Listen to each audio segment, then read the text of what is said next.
الحمدللہ رب العالمین والصلاة والسلام علی رسولہ الکریم وعلی آلہ واصحابہ ومن تبعهم بإحسان إلی یوم الدین۔ الباب السادس عشر فی الامر بالمحافظة علی السنة وآدابها، 16واں باب ہے۔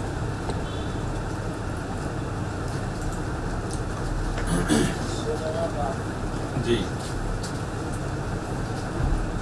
سنت کی حفاظت کے حکم کے بارے میں اور سنت کے آداب کے بارے میں۔ اس میں پہلی آیت ہی سنت کی اہمیت واضح کرنے کے لیے کافی ہے۔ وَمَا آتَاكُمُ الرَّسُولُ فَخُذُوهُ وَمَا نَهَاكُمْ عَنْهُ فَانْتَهُوا۔ اب دیکھیں دو چیزیں ہیں، خُذُوهُ فَانْتَهُوا، لے لو رک جاؤ۔ یعنی ایمان کے اندر بھی دو قسم کی چیزیں ہیں، فعل و ترک، کہ کر لو اور چھوڑ دو۔ یعنی اور اس آیت میں یہ بتایا گیا ہے کہ جو چیز تمہیں رسول دے اسے لے لو، یعنی اسے عقیدہ بنا لو، اسے اگر وہ کرنے کا کام اسے کرو، اور وما نہاکم عنہ، اور جس چیز سے بھی وہ روک دے اس سے رک جاؤ۔ تو ایمان کا راستہ ہی یہی ہے کہ رسول کی اطاعت کرو، اور جس چیز سے رسول روکے اس سے رکو۔ یہ نہیں جس چیز سے معاشرہ روک رہا ہے، ایک ہمارے معاشرے میں یا ہمارے رواج میں ایک چیز بری محسوس کی جاتی ہے، لیکن اور نبی صلی اللہ علیہ وسلم تو اسے منع نہیں کر رہے بلکہ اس کی ترغیب دے رہے ہیں۔ تو حرام وہ ہوگی جو اللہ کے رسول حرام قرار دیں گے، اور جس چیز کا حکم یا اجازت اللہ کے رسول صلی اللہ علیہ وسلم دیں گے اسے حرام نہیں قرار دے سکتے، اور اسے ناجائز بھی نہیں کہہ سکتے، اسے مکروہ بھی نہیں کہہ سکتے۔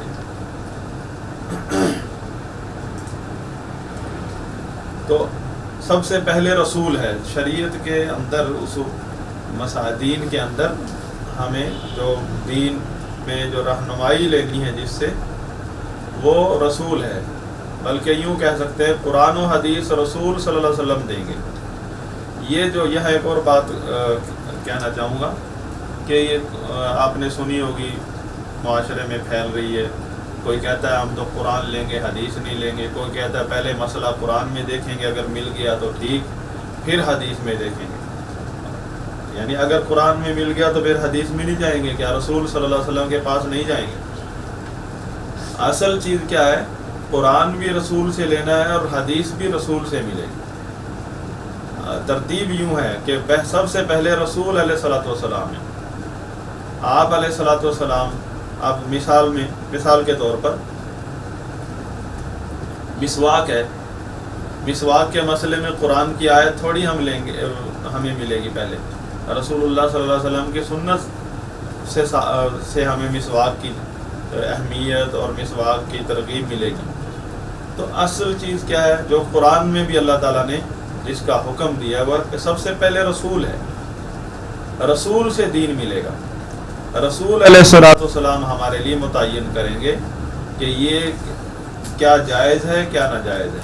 کیا پہلے ہے کیا بعد میں ہے۔ تو ہمارا سب سے پہلے کیا ہے، ہمارے لیے قرآن و حدیث جو ہے، قرآن و حدیث کی اپنی طرف سے ہم ترتیب نہیں لگا سکتے،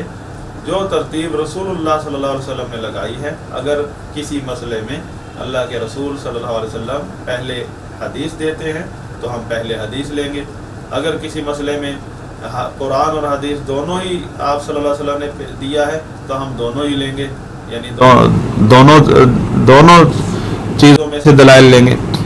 اگر کسی مسئلے میں اللہ کے نبی صلی اللہ علیہ وسلم نے صرف قرآن کی آیت بتائی ہے تو ہم قرآن کی آیت سے پر عمل کریں گے صرف۔ تو اصل کیا ہے، رسول صلی اللہ علیہ وسلم۔ ہم صحابہ کرام کو دیکھ لیں، انہیں اصحاب الرسول کہا گیا، اصحاب محمد، یہ نہیں کہا گیا اصحاب قرآن، اصحاب یعنی قرآن و حدیث۔ اصحاب الرسول ہیں، اصحاب الرسول ہی اصحاب قرآن ہے، اصحاب الحدیث ہے۔ اور رسول صلی اللہ علیہ وسلم کی طرف جتنا بھی علم آپ صلی اللہ علیہ وسلم سے ہمیں ملا ہے وہ سند کے ساتھ ائمہ کرام نے ہم تک پہنچایا ہے، اور سند کے ذریعے جب ہم رسول اللہ صلی اللہ علیہ وسلم تک پہنچتے ہیں، قرآن کی تفسیر میں بھی، حدیث میں، عقیدے میں، ہر مسئلے میں رسول صلی اللہ علیہ وسلم تک پہنچتے ہیں، تو اس علم اسناد کی وجہ سے اہل حق کو، اہل اتباع کو اہل الحدیث یا اصحاب الحدیث یا اہل الاثر کہا جاتا ہے، اور ایک فرقے کے طور پہ نہیں بلکہ ایک مسلک کے طور پر انہیں، ان کے طریقہ کار کے طور پر، کہ وہ اللہ کے رسول کو سب سے پہلے رکھنے والے لوگوں کو اس لیے اصحاب الحدیث کہا جاتا ہے کہ وہ سند کے ساتھ رسول اللہ صلی اللہ علیہ وسلم تک پہنچتے ہیں۔ قرآن بھی رسول اللہ صلی اللہ علیہ وسلم سے لیتے ہیں، حدیث بھی رسول اللہ صلی اللہ علیہ وسلم سے لیتے ہیں، کیونکہ اللہ کے رسول صلی اللہ علیہ وسلم کے بارے میں یہ دوسری آیت اسی چیپٹر میں ہے کہ وَمَا يَنطِقُ عَنِ الْهَوَىٰ إِنْ هُوَ إِلَّا وَحْيٌ يُوحَىٰ، کہ رسول اللہ صلی اللہ علیہ وسلم جو کچھ بھی بولتے ہیں وہ آپ صلی اللہ علیہ وسلم اپنی ہوائے نفس سے نہیں بولتے، بلکہ صرف اور صرف وہ تو وحی ہوتا ہے جو آپ پر کی جاتی ہے، جو کچھ بھی آپ فرماتے ہیں۔ اب آپ صلی اللہ علیہ وسلم کی اس طرح اتباع کرنا کہ آپ کو ہی سب سے آگے رکھنا، تو یہ اس بات کی دلیل ہے کہ بندہ اللہ کی محبت میں مخلص ہے، کیونکہ سب سے اصل چیز دین کے اندر وہ ہے اللہ کی محبت۔ اللہ کی محبت میں وہی لوگ مخلص ہیں جو رسول اللہ صلی اللہ علیہ وسلم کے نقش قدم پر چلتے ہیں، رسول اللہ صلی اللہ علیہ وسلم کو اپنا امام اور مقتدا سمجھتے ہیں، کیونکہ اللہ تعالیٰ کا فرمان ہے مَن یُطِعِ الرَّسُولَ فَقَدْ أَطَاعَ اللَّهَ،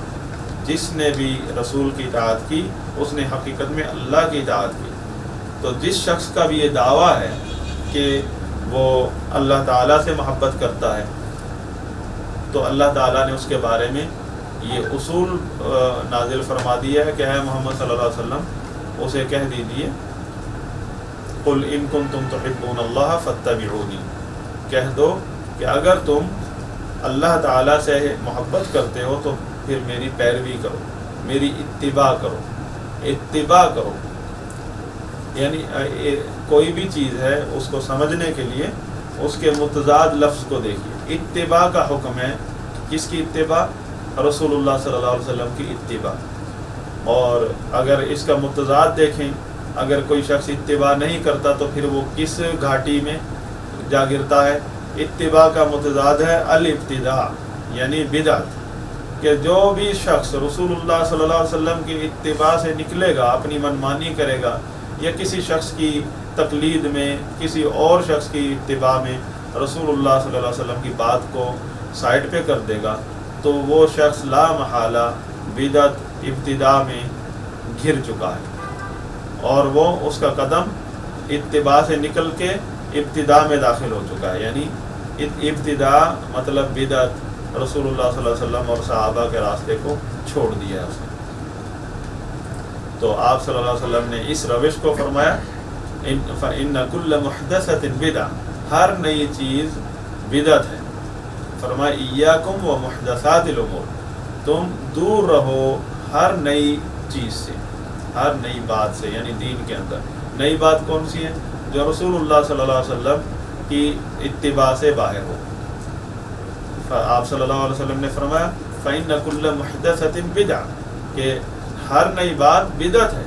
وَكُلَّ بِدْعَةٍ ضَلَالَةٍ، اور ہر بدعت گمراہی ہے، وَكُلَّ ضَلَالَةٍ فِي النَّارِ، اور ہر گمراہی جہنم میں لے جائے گی۔ یہی بات اللہ تعالیٰ نے قرآن کریم میں فرمائی ہے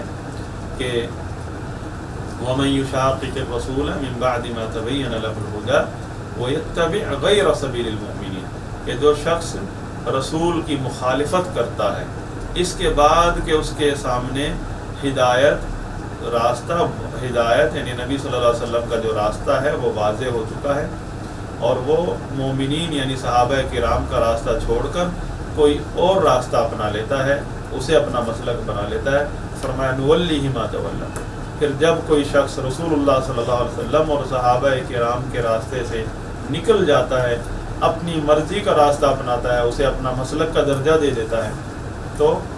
اس کا انجام اللہ تعالیٰ نے قرآن کریم میں کیا بتایا؟ نولیہ ما تولی، اسے ہم اسی طرف پھیر دیتے ہیں جس طرح وہ منہ پھیر کر جا رہا ہے، ونصلہ جہنم، اور پھر اس طرح چلتے چلتے وہ اسے یعنی جو راستہ اپناتا ہے اتباع کا منہج چھوڑ کر، تو پھر وہ جہنم کی طرف جا رہا ہوتا ہے، تو ہم اسے جہنم میں داخل کریں گے، وساءت مصیرا، اور یہ بہت برا انجام ہے۔ یہی بات نبی صلی اللہ علیہ وسلم نے بتائی کہ ہر بدعت گمراہی ہے، یعنی بدعت کیا ہے؟ نبی صلی اللہ علیہ وسلم اور صحابہ کرام کی اتباع کا راستہ چھوڑ دینا، کسی اور راستے کو اپنا مسلک بنا لینا۔ تو یہ گمراہی ایسی خطرناک ہے، فرمایا کل وکل ضلالۃ فی النار، ہر گمراہی، اس قسم کی ہر گمراہی انجام اس کا جہنم۔ یہی قرآن کریم میں بتایا گیا کہ نولیہ ما تولی، پھر اس کا منہ پھیر دیتے ہیں جدھر اس نے منہ پھیر لیا ہے، یعنی اس نے جب پیٹھ کر لی ہے رسول اللہ صلی اللہ علیہ وسلم اور صحابہ کے راستے سے پیٹھ دکھا دی ہے اور کسی اور طرف منہ کر لیا ہے، تو پھر اسے اس گمراہی پر چلنے دیتے ہیں، اسے ہدایت نصیب نہیں ہوتی۔ یہ بھی کتنا برا انجام ہے اس شخص کا جو رسول اللہ صلی اللہ علیہ وسلم اور صحابہ کرام کے راستے اور مسلک کو اپنا مسلک نہیں بناتا، تو سب سے بڑی نحوست اور وبال اس پر کیا پڑتا ہے کہ اللہ تعالیٰ اس کے لیے ہدایت کے دروازے بند فرما دیتا ہے اور اس کو اس گمراہی کے راستے پر چلنے دیتا ہے، ڈھیل دے دیتا ہے کہ ایک دن اسے جہنم میں داخل کرنا ہے، وَنُصْلِهِ جہنم، بالآخر اسے جہنم میں داخل کر دیتا اللہ تعالیٰ، اور بہت برا انجام ہے۔ تو یہ اس لیے اس چیپٹر کی یہاں سے اہمیت واضح ہوتی ہے کہ ہر مسئلے میں، ہر حال میں جو سب سے بڑی دینداری ہے ایک مسلمان کی، وہ یہ ہے کہ وہ سب سے پہلے اپنا راستہ متعین کرے کہ اس کا کیا مسلک ہے۔ ایسا ہرگز نہیں ہے جیسے آپ لوگوں نے سنا ہے، کئی لوگ اپنی عقل سے باتیں کرتے ہیں، علم حاصل نہیں کرتے۔ کئی لوگوں سے آپ نے سنا ہوگا جس نے قرآن پڑھ لیا، جسے قرآن سمجھ آ گیا، اس دن اس کا کوئی مسلک نہیں ہوگا۔ بھائی ایک مسلک ہے، وہ ہے اسلام، یعنی اور اسلام کا راستہ، راستے کو تو مسلک کہتے ہیں۔ کوئی مسلک، ہر مسلک کی نفی کر دیا آپ۔ رسول اللہ صلی اللہ علیہ وسلم نے بھی جب بتایا کہ میری امت کے 73 فرقے بنیں گے،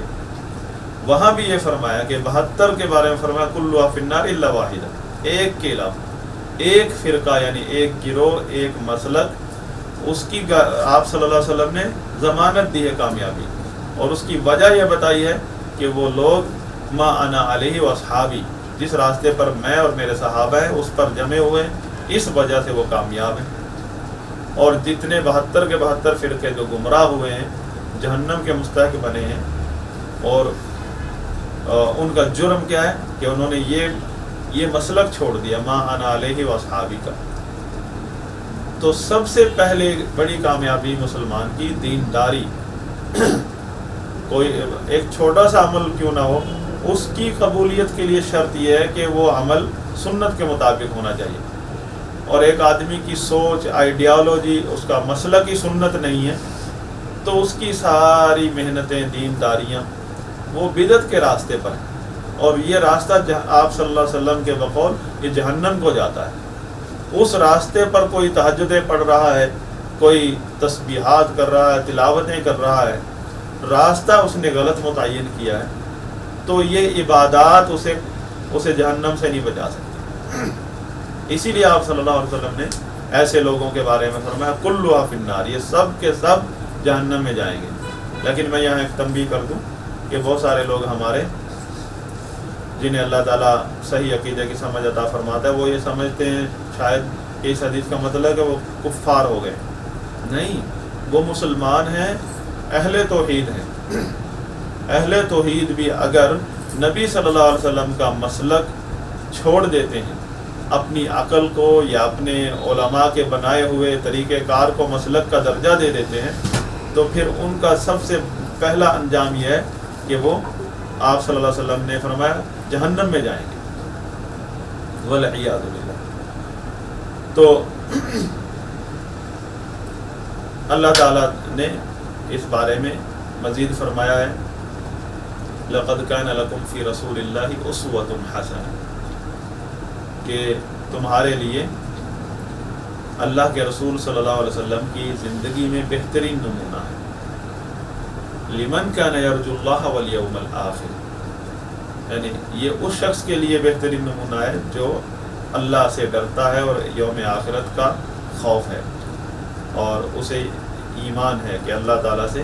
ملنا ہے اس نے۔ تو یعنی اہل ایمان کے لیے رسول اللہ صلی اللہ علیہ وسلم کی سیرت، آپ کی زندگی مبارک اہل ایمان کا مسلک ہے، ان کے لیے یہ بہترین نمونہ ہے۔ یعنی اسوہ حسنہ کا مطلب یہ ہے کہ اس سے بہترین، اس طریقے سے، اس راستے سے بہتر کوئی اور اس کے پاس کوئی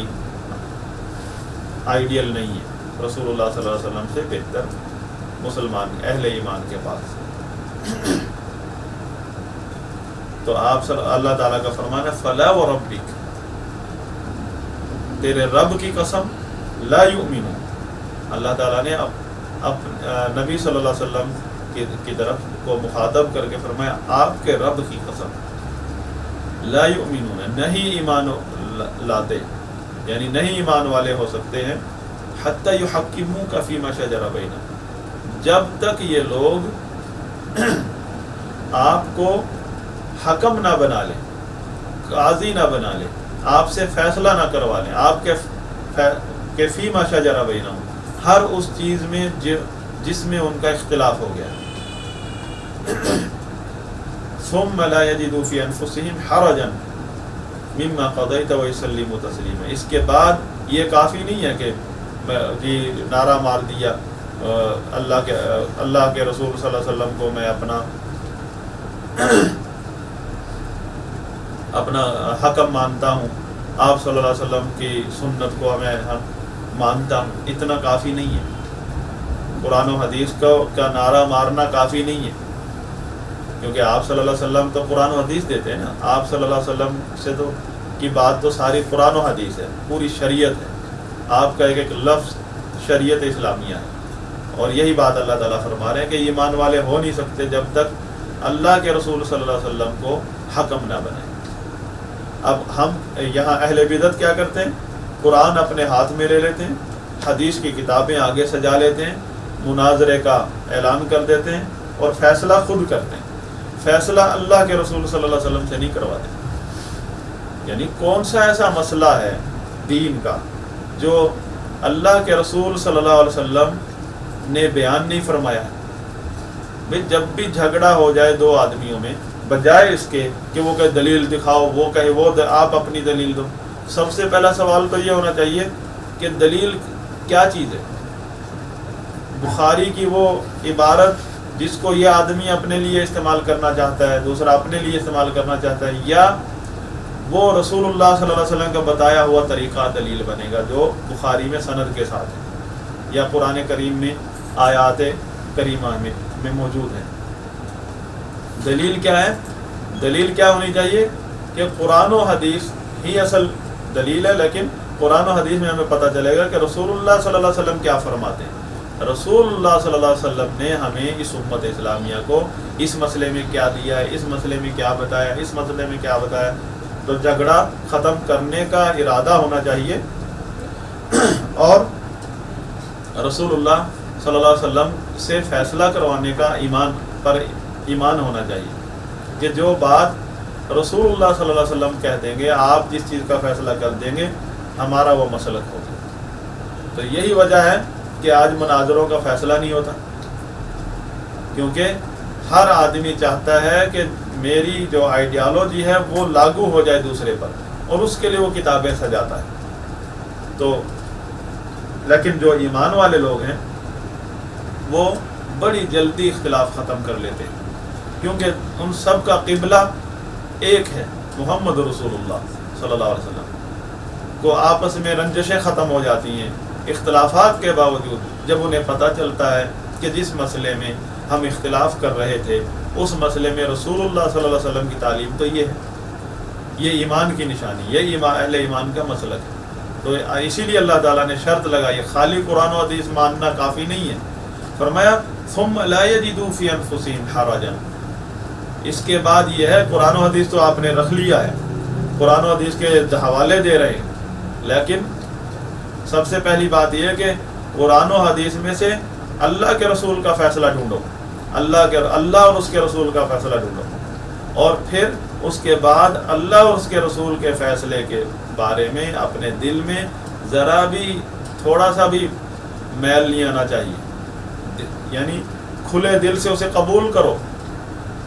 کھلے دل سے اگر قبول نہیں کر رہے پھر ایمان کا مسئلہ بن گیا، یعنی جس بات کا فیصلہ اللہ کے رسول صلی اللہ علیہ وسلم کر دیں کسی بھی مسئلے میں تو اسے کھلے دل سے ہر فریق کو تسلیم کر لینا چاہیے، یہ اہل ایمان کی نشانی ہے۔ وَيُسَلِّمُ تَسْلِيمًا، سر تسلیم خم ہو جانا چاہیے، اور اگر یہ صفات ہمارے اندر نہیں پائی جاتی تو ہمیں پہلے اپنے ایمان کی فکر کرنی چاہیے۔ تو یہ ہمیں منہج بتایا گیا ہے، سنت اسے کہتے ہیں، طریقہ کو۔ ایک سنت ہے جیسے مسواک سنت ہے، رفع الیدین سنت ہے، یہاں یہ ادنا درجہ ہے سنت کا جو اعلیٰ درجہ ہے وہ ہے اسلام کا مسلک، یعنی وہ مسلک جس پر رسول اللہ صلی اللہ علیہ وسلم اور صحابہ ہیں۔ تو سب سے پہلے ہم اپنا نظریہ صحیح کریں، کہ بھئی مسلک کے لفظوں میں جھگڑے کر رہے ہیں، کوئی کہتا ہے آپ کا مسلک، میرا مسلک، اس کا مسلک۔ بھئی اگر آپ اہل ایمان ہیں، اگر آپ اللہ کے رسول صلی اللہ علیہ وسلم کے اوپر ایمان لائے ہیں اور اس میں مخلص ہیں، تو پھر میرا تیرا مسلک کے بارے میں تیر میر نہیں کریں، بلکہ سب سے پہلے یہ فیصلہ کر لیں کہ مسلک کیا ہونا چاہیے۔ مسلک ضرور ہے اسلام میں، مسلک اسلام کا ہونا چاہیے، اور وہ مسلک اسلام کا مسلک وہ ہے جس پر رسول اللہ صلی اللہ علیہ وسلم اور صحابہ ہیں۔ اس کی دلیل کیا ہے؟ اللہ تعالیٰ نے قرآن کریم میں 3 سپارے کے آخر میں فرمایا وَمَن يَبْتَغِ غَيْرَ الْإِسْلَامِ دِينًا فَلَن يُقْبَلَ مِنْهُ، جو شخص بھی اسلام کو چھوڑ کر کسی اور طریقے کو اپنا دین بنائے گا ہرگز اس سے قبول نہیں ہوگا۔ وَهُوَ فِي الْآخِرَةِ مِنَ الْخَاسِرِينَ، اور وہ آخرت میں خسارہ پانے والوں میں سے ہوگا۔ یہاں کہاں مسلک کی بات ہوئی ہے؟ یہاں اللہ تعالیٰ نے اسلام کی بات کی، یعنی اسلام کے علاوہ، اور ہمارے پاس 72 اسلام ہے۔ ہر آدمی کہتا ہے یہ اسلام ہے جو میرا مسلک اسلام ہے۔ یہ جو لوگ ہمارے ہاں لوگ اپنے مسلکوں کے دعوے کرتے ہیں، وہ مسلک کسے کہتے ہیں؟ مسلک یعنی وہ اسلام جو برحق ہے۔ تو قرآن میں اللہ تعالیٰ نے کس اسلام کی بات کی ہے؟ آپ دیکھیں، اسلام جو ہے نا، الاسلام، الف لام لگا ہوا ہے۔ الف لام کا مطلب، یہ الف لام کی کئی اقسام ہیں، یا الف لام سے مراد عہد ذہنی ہے، مطلب وہ اسلام جو معروف ہے، جو اللہ تعالیٰ نے وہ نازل فرمایا، جس اسلام کی دعوت محمد رسول اللہ صلی اللہ علیہ وسلم دے رہے ہیں، جس اسلام پر رسول اللہ صلی اللہ علیہ وسلم کے صحابہ عمل کر رہے ہیں، جس اسلام کے بارے میں رسول اللہ صلی اللہ علیہ وسلم نے فرمایا کہ ما انا علیہ واصحابی، کہ جس طریقے پر جس پر میں اور میرے صحابہ ہیں، اور جس اسلام کے کو میں چھوڑنے کی وجہ سے، جس اسلام کو یعنی اپنا مسلک، جس اسلام کے ہوتے ہوئے اپنا مسلک بنانے کی وجہ سے لوگوں کو توحید کے باوجود جہنم کا منہ دیکھنا پڑ رہا ہے،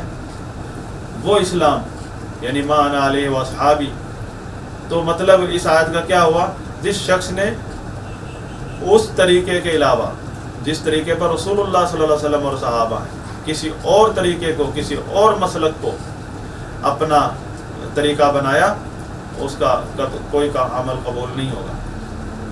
خسارہ پانے والوں میں سے کھڑا ہوگا۔ خسارہ پانے والے تو یہود و نصارہ ہیں، کفار ہیں، تو یہ تو اہل توحید ہے، چلو ان سے جرم ہو گیا ہے۔ جی ہاں، یہ قرآن کریم میں اللہ تعالیٰ نے 4 سپارے میں ذکر فرمایا ہے کہ مسلمانوں کے کتنے گروہ جو اہل بدعت اور تفرقہ باز لوگ ہیں، فرقہ واریت کا شکار لوگ، یہ کفار اور منافقین کی صفوں میں کھڑے ہوں گے سزا کے طور پر۔ اگرچہ وہ وعدہ پکا ہے کہ توحید کی وجہ سے اللہ تعالی ہر مسلمان کو جہنم سے ایک دن نکال لے گا، لیکن وہ سزا بہت سخت ہے کہ پہلے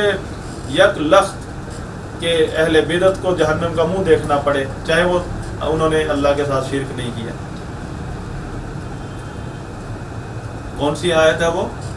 سورہ آل عمران میں 4 سپارے کے 2 رکوع میں ہے کہ یوم تبیض وجوہ وتسود وجوہ، وہ دن جس دن کچھ چہرے سفید ہوں گے اور کچھ چہرے سیاہ ہوں گے۔ یہ آیت کریمہ ہے۔ اولئک لہم عذاب عظیم، ان لوگوں کے لیے یعنی پیچھے بات چل رہی تھی